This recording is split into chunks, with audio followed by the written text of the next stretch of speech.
The fifth edition of the BAMENDA One Peace and Unity Tournament has been launched. The sporting activity to get youths busy during this summer holiday kicked off on Sunday, June 7, 2024 at the Bujong Community School Field in Bamenda.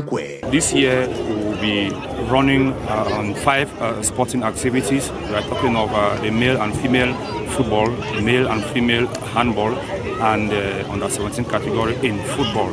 All these disciplines will be taking place on Wednesdays, Thursdays, and Sundays every week, and the tournament will run for a period of 1 month and 2 weeks. The opening game of the competition between Atungola and Alatin ended on a tie of 2 goals each after a brilliant performance from both sides despite the poor nature of the stadium.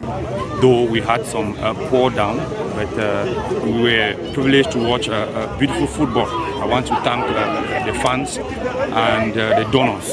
The divisional officer of Bamenda 1 and the Fon of Bamendankwe graced the launching with their presence.